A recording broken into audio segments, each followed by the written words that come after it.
किसी ने भी नहीं सोचा था कि जब अमेरिका और इजराइल ईरान के खिलाफ जंग छेड़ देंगे तब Iran will be the one that comes out on top. Iran हराएगा, यूएसए एंड इजराइल की कंबाइंड फोर्सेस को मिलकर हराएगा। किसी ने भी नहीं सोचा था, क्योंकि अमेरिका ने मिडिल ईस्ट में कितने सारे देशों को तो निपटा दिया, at the behest of Israel निपटाया। एंड इसमें से सबसे बड़ा देश था इराक, लिबिया, सीरिया। जब इन सब देशों को जिस तरीके से अटैक किया, एकदम ही वन साइडेड वॉर था।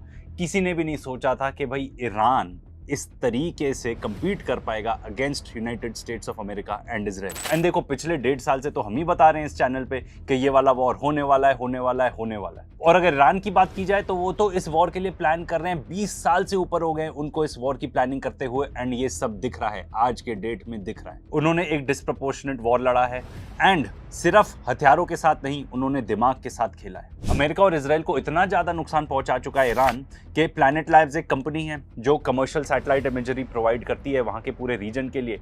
उस पर इंडेफिनेट बैन लग चुका है, वो कंपनी रिलीज ही नहीं करेगी इमेजेस। एंड ये देखो, ये ईरान के लिए, चाइना के लिए, रशिया के लिए है नहीं ये बैन, ये आप और हम लोगों के लिए है, ताकि हम लोग ये ना देख पाए कितना तहस नहस हो चुका है सब कुछ, चाहे वो अमेरिकन बेसेस हो चाहे इजराइल हो। अगर एक ही दिन की बात की जाए तो 27 मार्च को जब ईरान ने यूएस के एक बेस को अटैक किया सऊदी अरेबिया के अंदर, तब उनका एक एवैक्स एयरक्राफ्ट खत्म हो गया एंड 7 KC-135 रिफ्यूलिंग टैंकर्स या तो खत्म हो गए या बुरी तरीके से डैमेज हो गए। अगर आप उस एक दिन को ही पकड़ो तो अमेरिका ने खो दिया एक एवैक्स एयरक्राफ्ट जिसका कॉस्ट रहेगा रफली 700 मिलियन। एंड 3 अगर मान ले कि हमने 3 उन्होंने KC-135 एयरक्राफ्ट्स को खत्म किया तो एक ही दिन में $1.5 बिलियन का नुकसान किया अमेरिका को ईरान ने। ऐसा एक और काला दिन रहा अमेरिका की मिलिट्री में जब ये लोग एक पायलट को रेस्क्यू करने गए थे। असल में वो पायलट रेस्क्यू मिशन तो था ही नहीं, असल में वो चाह रहे थे कि जो इनरिच्ड यूरेनियम रखा है ईरान में वो हम किसी तरह रिकवर कर लें। एंड उसका सबूत इसमें मिलता है कि ये HC-130 जो इनके बेसिकली ट्रांसपोर्ट एयरक्राफ्ट है उसको यूज करा था उन्होंने इस मिशन में। उस एक रिकवरी मिशन में एक दिन के अंदर इतने भारी नुकसान उठाए अमेरिकन ने। 2 HC-130 ये जो ट्रांसपोर्ट एयरक्राफ्ट है $200 million, 2 black hawk helicopters $60 million, 2 और हेलीकॉप्टर $60 मिलियन के रफली, इनके 2 MQ-9 रीपर ड्रोन्स इनका भी नुकसान हुआ, 4 हेलीकॉप्टर लिटिल बर्ड्स उसका नुकसान हुआ। ऑलमोस्ट $500 मिलियन का नुकसान एक ही दिन में। एंड अगर आप इजरायली मीडिया को भी देख लो तो वो खुद भी बता रहा है कि $386 मिलियन का तो नुकसान हुआ ही हुआ। इसके अलावा यूरेशियन टाइम्स रिपोर्ट कर रहा है कि ओवरऑल कॉन्फ्लिक्ट में अमेरिका के 3 F-15E जो स्ट्राइक ईगल्स एयरक्राफ्ट है उसका नुकसान हुआ, 1 A-10 वॉर्थॉग एयरक्राफ्ट उसका नुकसान हुआ, एक एवैक्स एयरक्राफ्ट, 2 MC-30s एंड कम से कम 14 से 15 MQ-9 रीपर ड्रोन्स। इसके अलावा 7 और एयरक्राफ्ट कम से कम डैमेज हुए, जिसमें से 5 थे KC-135 ये रिफ्यूलिंग टैंकर्स, एक F-16, एक F-35। तो ये तो बहुत ही चौंका देने वाली बात है कि इनके पास एक ऐसा MQ-4C ट्राइटन ड्रोन है जिसका कॉस्ट है $240 मिलियन, मतलब एक F-35 जेट से 3 गुना है इसका कॉस्ट। इसके अलावा जितनी भी आंखें थी अमेरिकन मिलिट्री की उस पूरे रीजन को मॉनिटर करने के लिए, बेसिकली इनके जितने भी रेडार्स थे उसको भी ध्वस्त कर दिया ईरान ने। बताया जा रहा है कि ये रेडार्स वर्थ ऑलमोस्ट $3 बिलियन थे। एंड अगर हम इस पूरे वॉर की स्टार्टिंग को अगर देखें तो ये फुटेज सबसे ज्यादा आइकॉनिक है जो आपने वीडियो के स्टार्ट में भी देखा, कैसे एक $20,000 का drone $1 billion worth of radar को खत्म कर देता है, अपने एनिमी को अंधा कर देता है। एंड ये रेडार खत्म करने का मतलब क्या हुआ, वो पूरा बैटलस्केप जो देख सकते होते वहां पे उस रीजन का, वो नहीं देख पा रहे। जितने भी इनके एयर डिफेंस सिस्टम थे, चाहे वो इजराइल का आयरन डोम हो या इनकी थार्ड मिसाइल्स हो, ये सब के सब उस रेडार पर डिपेंडेंट थे। तो जब आपने उसके रेडार को ही खत्म कर दिया, आपने इफेक्टिवली इनके एयर डिफेंस सिस्टम को भी खत्म कर दिया। एंड इसका सबसे बड़ा एग्जाम्पल तो इजरायलीज जानते हैं। उनको पहले घंटों पहले वार्निंग मिल जाती थी कि ईरान ने एक मिसाइल लॉन्च की है। अब तो हालत ये हो गई थी कि कोई वार्निंग भी नहीं थी, एंड अगर वार्निंग थी तो बहुत ही कम टाइम की। एंड यहाँ पे ईरान की स्ट्रैटेजी को दाद देनी पड़ेगी, क्योंकि first few days of the war में उन्होंने यूज करी अपनी पुरानी मिसाइल्स एंड बहुत सारे ड्रोन्स, उन्होंने कुछ एडवांस्ड मिसाइल्स भी यूज करी।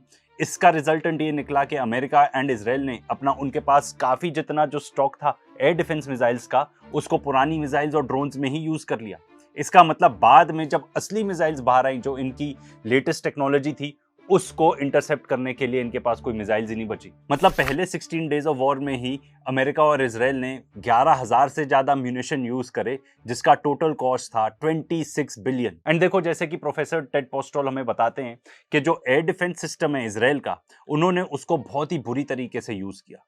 वो इसको यूज करते गए फॉर मिसाइल्स, वेयर एज जो उनका एयर डिफेंस सिस्टम है वो मिसाइल्स इंटरसेप्ट ही नहीं कर सकता। उनका एयर डिफेंस बहुत अच्छा है इंटरसेप्ट करने के लिए rockets and drones, but not missiles. तो इजरायलीज ने खास तौर पे मिसाइल्स को इंटरसेप्ट करने के लिए अपनी काफी जितनी भी डिफेंसिव मिसाइल्स थी वो यूज कर ली।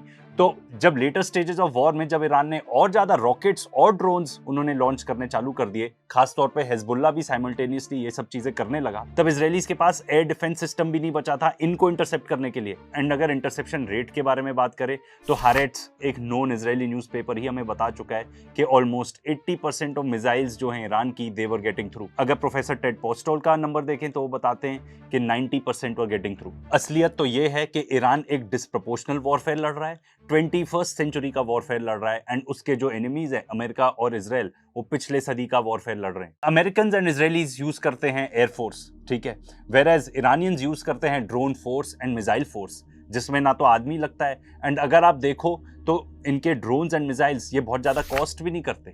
फॉर एग्जाम्पल जो इनका शहीद ड्रोन है ये कॉस्ट करता है anything between $20,000 to $50,000, whereas America की जो टोमाहॉक मिसाइल्स हैं वो कॉस्ट करती हैं $2 million ईच। इनफैक्ट ये जो शहीद ड्रोन है ईरान का ये इतना ज़्यादा इफेक्टिव है कि रशिया ने उनकी टेक्नोलॉजी एक्वायर कर ली एंड उसको बहुत ज़्यादा यूज़ किया, बहुत ही इफेक्टिवली यूज़ किया against Ukraine in the Russia Ukraine war. इतना ही नहीं, ईरान ने एंड खास तौर पे हिजबुल्लाह ने यूज़ करे ये FPV ड्रोन्स। अब ये FPV ड्रोन ऐसा है कि आप इसको almost like a video game एक रिमोट कंट्रोल की तरह यूज कर सकते हो VR गॉगल्स लगा के, एंड ये बहुत ही इफेक्टिव थे खास तौर पे इजरायली टैंक्स को ध्वस्त करने के लिए। उनके जो मिरकावा टैंक्स है विच इज ऑल्सो बिलीव्ड कि वो काफी अच्छी टेक्नोलॉजी के हैं वो टैंक्स, पर इन FPV ड्रोन्स के सामने वो बिल्कुल भी नहीं टिक पाए। हिजबुल्लाह ने खास तौर पे यूज करे ATGMs which are basically anti tank guided missiles. ये बेसिकली लॉन्च हो सकती है एयरक्राफ्ट से, लैंड व्हीकल से, या इन्फेंट्री भी लॉन्च कर सकती है। इन ATGMs की खास बात यह है कि इनके अंदर रहता है एक गाइडेंस सिस्टम जो कि बेसिकली लेजर गाइडेड हो सकता है, एक टेलीविजन कैमरा रहता है या वायर गाइडिंग रहती है, एंड इन्होंने इसको भी बहुत एक्सटेंसिवली यूज किया इसराइल के टैंक्स को खत्म करने के लिए। यहाँ पे थोड़ी बात इंडिया की भी कर लें कि भाई हम कितने बड़े लैगर्ड हैं when it comes to the 21st century war. हमारे पास यहाँ पे कोई ड्रोन्स बनाने की ढंग की फैक्ट्री नहीं है, हमारे पास ड्रोन्स की खुद की कोई टेक्नोलॉजी नहीं है, हम बहुत ही कम मैन्युफैक्चर करते हैं ड्रोन्स कंपेयर टू से Iran, China, anyone. In fact a lot of the drones जो हम इंडिया में बनाते हैं उसके अंदर की टेक्नोलॉजी तो चाइना से ही आती है। तो हम इन सब मामलों में बहुत